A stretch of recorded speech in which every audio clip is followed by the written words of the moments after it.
보증금 증액으로만 압구정 현대아파트 지금 대형 건축 때 다 살 수 있다고요. 왜 여러분들은 아무런 흐름조차 이해하지 못하고 여기에 매수하냐고요. 부동산 고민 문자로 자세하게 보내주시면 추첨을 통해서 여러분들에게 월수금 정확한 해답으로 찾아뵙도록 하겠습니다. 뒷번호 6764님께서 보내주신 부동산 고민입니다. 대표님, 다른 회사 전문가분에게 올림픽 회밀리 아파트 43평을 추천받았습니다. 유명하신 분인데 그냥 미래가치가 있는 재건축 매수라 하는데 객관적인 논리적 근거 없이 그냥 금액에 맞는 물건만 찍어주셔서 너무나도 실망이 컸습니다. 대표님의 인사이트는 다른 분들과 차별성이 커서 뭔가 정확한 근거에 의한 논리적 답변을 주실 것 같아 먼저 내용 보내봅니다. 다음 주 토요일에 상담 신청해놓은 상황입니다. 현금은 15억 정도 있고 매매가 26억에 전세 12억이더군요. 남들과 격차가 갑자기 벌어져서 자산을 정말 늘리고 싶어요. 올림픽 회밀리를 사도 되는지 대표님의 고견을 듣고 싶습니다. 라고 보내주셨습니다. 전문가님 답변 부탁드리겠습니다. 네, 일단 답변부터 드리도록 하겠습니다. 저는 올림픽 회밀리 매수 반대 의견 드립니다.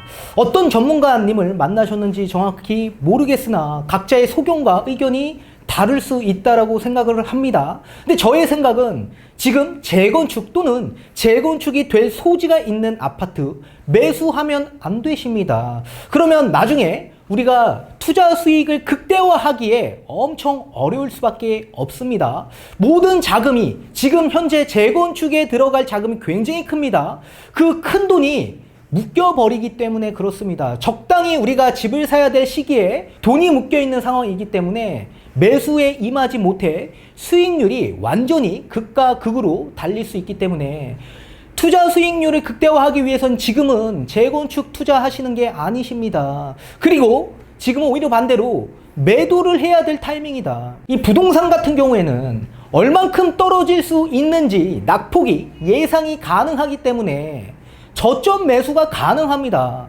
오늘 거기에 대한 내용들은 제가 상담을 통해서 좀 더 자세히 설명을 풀어드리도록 하겠고, 또 이 자산을 극대화시킬 수 있는 추천 물건들은 제가 따로 포트폴리오로 정리해서 말씀을 상담 때 드리도록 하겠습니다. 오늘은 재건축 아파트를 사면 안 되는 이유에 대해서 조금 설명을 해 드리도록 하겠습니다.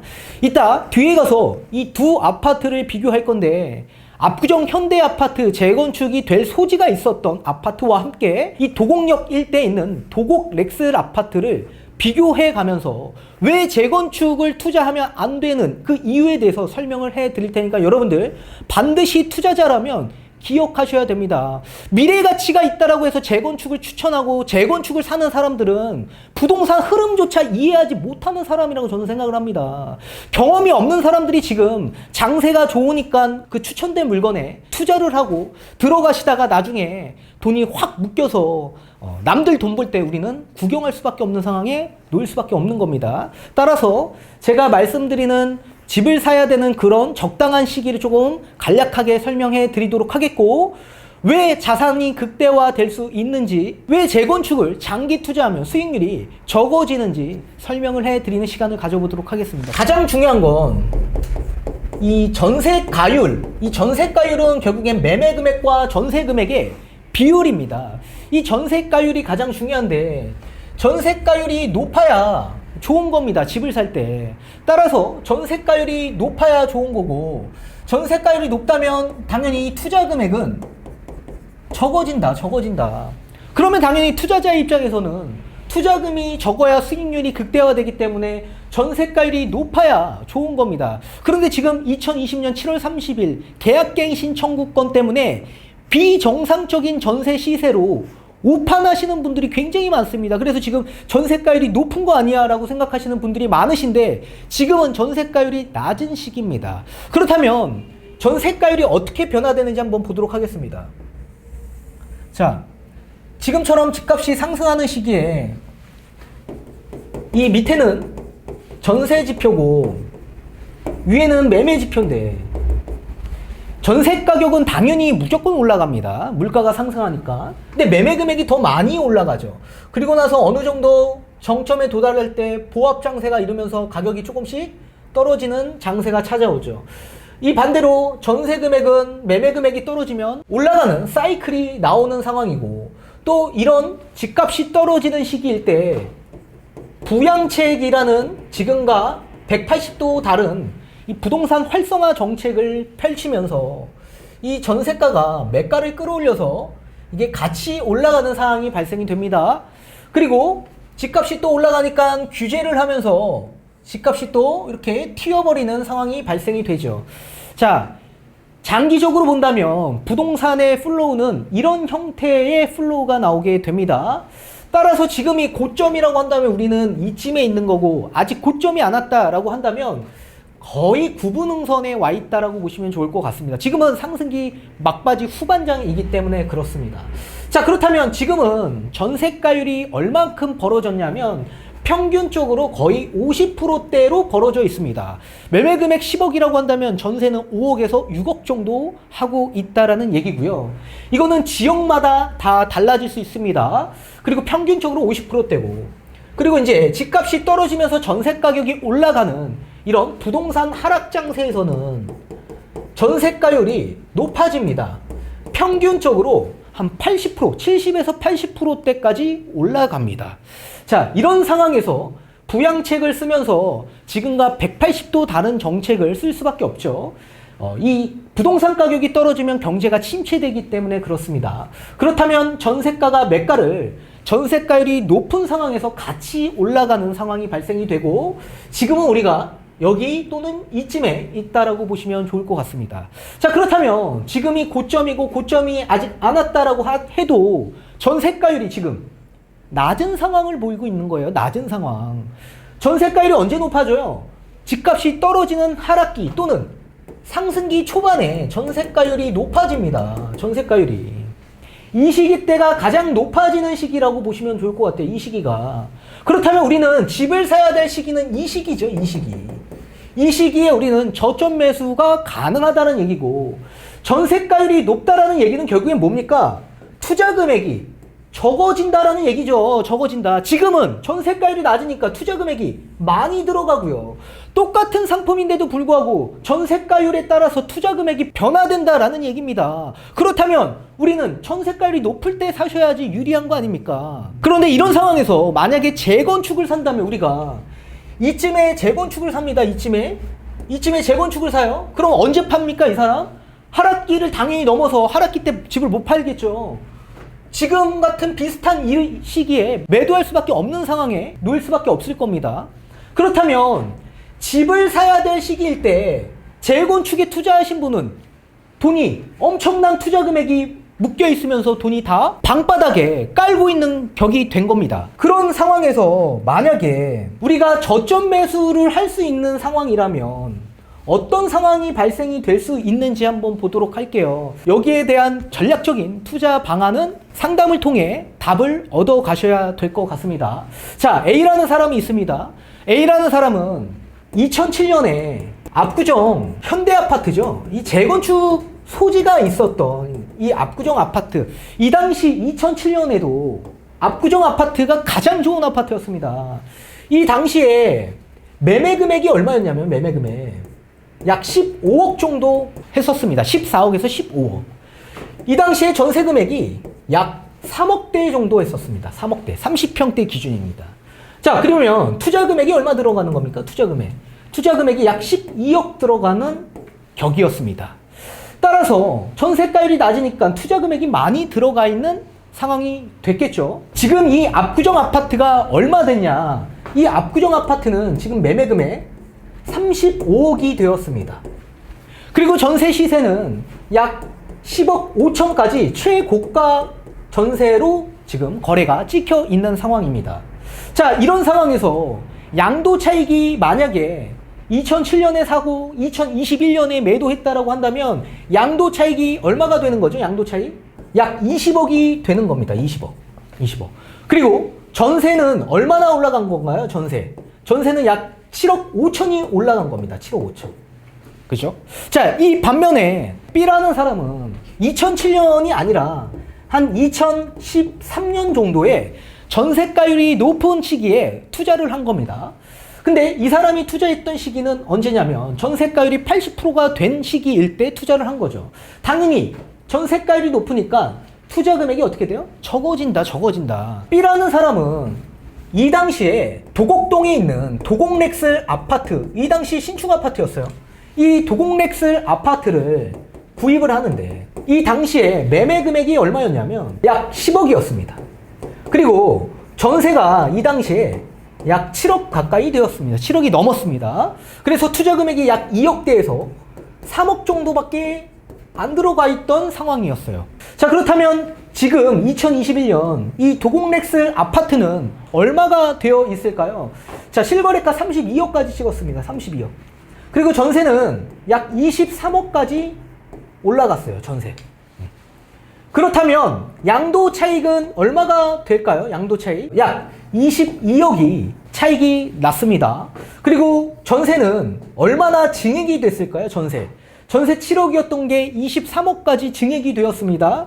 그렇다면 따라서 약 16억이 증액이 되었던 거네요. 자, 그런데 A와 B가 둘 다 12억 정도가 현금으로 가지고 계신다라고 한다면 A, B 중에 누가 투자 수익률이 극대화될 수 있을까요? 지금 놓여진 상황은 남들과 저도 마찬가지 똑같은 상황에 놓여 있고 현금도 비슷한 현금으로 다 소유하고 있습니다. 다만 어떤 부동산을 매수했는지 또는 어떤 시점에 매수했는지에 따라서 수익률이 극과 극이 된다. 투자자에 있어서도 양극화가 생긴다라는 얘기입니다. 자, A는 현금이 얼마 들어간 거죠? 투자금이 약 12억 몰빵 들어갔습니다. 어디에? 재건축이 될 그 당시 최고의 아파트, 압구정 현대아파트에 돈 12억이 전부 다 깔려 있었던 겁니다. 따라서 여기에 사서 이 사람은 여기에 판 거죠. 그런데 B는 언제 샀습니까? 전세가율이 높은 이 시기에 샀습니다. 이 시기에. 그죠? 이 시기에 사다 보니까 투자 금액이 얼마 들어간 겁니까? 3억밖에 안 들어갔어요. 3억. 자, 그렇다면 12억이 있는 B는 이 한 채만 구입을 했을까요? 이거 몇 채 구입하죠? 4채 구입합니다. 4채. 4채. 자, 4채 구입되면 양도 차익이 얼마가 되는 건가요? 차익이 약 88억이 만들어진 겁니다. 만들어진 거예요. 그렇다면 전세 보증금 증액이 된 금액은 얼마가 되어 있을까요? 자, 2013년에 7억이었던 전세 금액이 2021년에 23억까지 올라갔습니다. 따라서 전세 금액 증액은 16억이 되었네요. 그런데 B라는 사람은 몇 채 돌렸죠? 4채 돌렸다. 4채. 4채 돌리면 전세 보증금 증액이 얼마 된 겁니까? 4채에서 약 64억이 만들어진 겁니다. 64억이. 전세 보증금 증액만 64억이 생겼다는 얘기예요. 64억. 이해되십니까? 자, 그렇다면 A는 양도 차익이 얼마 생긴 겁니까? 약 20억이 생긴 겁니다. 20억. 이 반면에 B는 약 88억이 생겼어요. 양도 차익이. 일시적 비과세를 따지시려고 하시는 분들도 계실 겁니다. 일시적 비과세를 왜 따지시죠? B가 샀던 시기는 언제죠? 집값이 떨어졌던 이런 전세가율이 높은 시기 때 사신 거죠. 집값이 떨어지면 지금과 180도 다른 정책이 나올 수밖에 없습니다. 어떤 정권이 들어와도 무조건 부양 정책을 쓸 수밖에 없다는 얘기예요. 그리고 저점 매수를 할 수 있다 보니 앞으로 남은 장세는 뭡니까? 폭발적인 상승장이 남아있는 거죠. 폭발적인 상승장. 그러니까 어떻게 해요? 자산의 총량을 이 시기에 엄청나게 늘린 겁니다. 엄청나게. 양도세, 비과세를 따지지 않고 엄청난 자산의 총량을 늘리셔야 되는 시기라고요. 이때는. 이렇게 극과 극으로 똑같은 자금 내에서 시작을 했는데도 불구하고 A와 B가 똑같은 투자자인데 차익이 달라졌다. 수익률 자체도 달라졌다. 매매 금액의 차익만 달라진 게 아니라 B는 전세보증금 증액이 얼마나 생긴 겁니까? 약 64억이 생겼다고. 64억. 이 64억이면 지금 압구정 아파트 얼마 합니까? 35억이에요. 이 35억짜리 압구정 2채를 살 수 있다고요.